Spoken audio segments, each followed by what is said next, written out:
Assalamualaikum warahmatullahi wabarakatuh. Halo semuanya, perkenalkan, nama saya Zakon Muhammad Khairan Purapurama dengan NIM 135244145, salah satu mahasiswa Teknik Informatika Institut Teknologi Bandung tahun 2024. Pada kesempatan kali ini, saya akan mempresentasikan hasil analisis saya mengenai optimalisasi profit PSA grading Pokemon, khususnya Pokemon Charizard, sebagai judul utama dalam makalah mata kuliah strategi algoritma saya. Secara khusus, saya melakukan studi komparatif atau perbandingan antara penggunaan algoritma Dynamic Programming atau DP, Zero One Knapsack dengan pendekatan heuristik greedy untuk menentukan strategi pengajuan grading yang paling menguntungkan pada set kartu Charizard.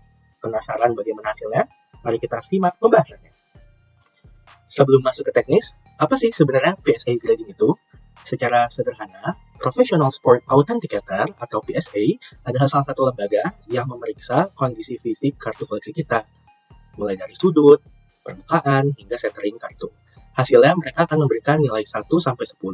Nah, nilai yang tinggi seperti PSA 10 ini bisa membuat harga kartu kita naik berkali lipat dibanding harga kartu raw biasa. Namun, karena biaya grading ini cukup besar, investor yang punya banyak koleksi sering bingung memilih kartu mana yang paling menguntungkan untuk dikirim dengan anggaran terbatas. Inilah alasan saya memodelkan kasus ini ke dalam Zero One Connected Problem.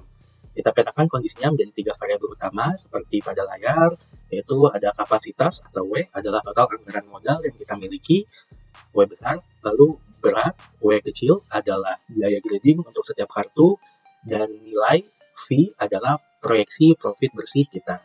Dengan model ini, kita bisa menentukan kombinasi kartu paling tepat agar keuntungan maksimal, namun tetap sesuai dengan budget yang tersedia.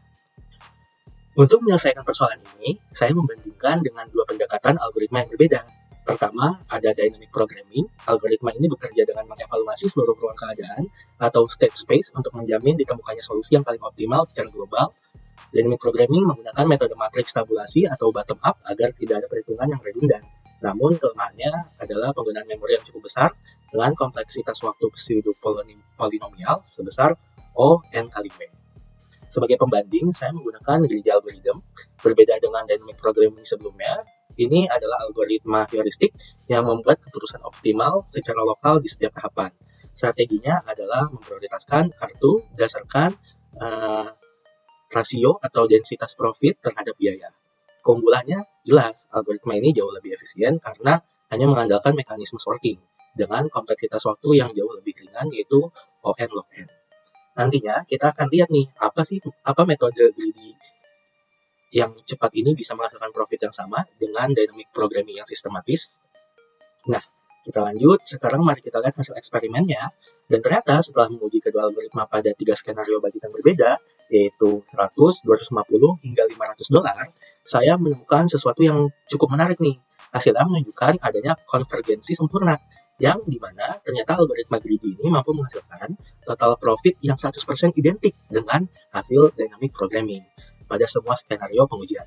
Bahkan mencapai profit $63.781 pada budget $500. Namun, perbedaan yang mencolok di sini terlihat pada sisi efisiensi. Kecepatan eksekusi algoritma greedy tetap stabil di angka sekitar 0,00005 detik, yang berarti ya sekitar 275 kali lipat lebih cepat dibanding pendekatan dynamic programming. Hal ini menunjukkan bahwa untuk dataset kartu Charizard ini, algoritma greedy adalah pilihan yang sangat tangguh dan efisien.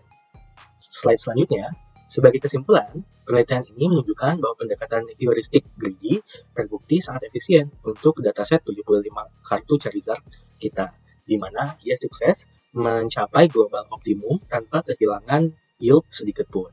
Oleh karena itu, bagi para investor maupun kolektor yang berskala besar, saya sangat merekomendasikan penggunaan algoritma greedy ini.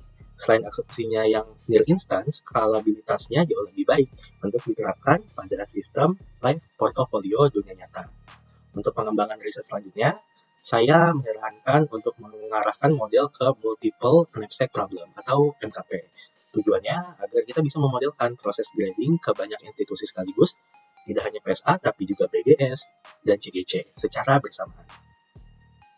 Nah, slide terakhir, sebagai penutup, saya ingin mengucapkan terima kasih atas perhatian teman-teman sekalian yang sudah menyimak presentasi ini dari awal sampai akhir.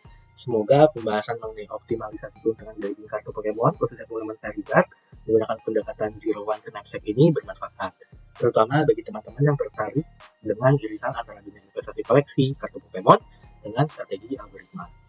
Tautan untuk makalah lengkap, source code, dataset, serta video penjelasan mendalam sudah saya lampirkan di GitHub yang bisa diakses pada tampilan presentasi saya kali ini. Sekali lagi, terima kasih banyak dan sampai jumpa.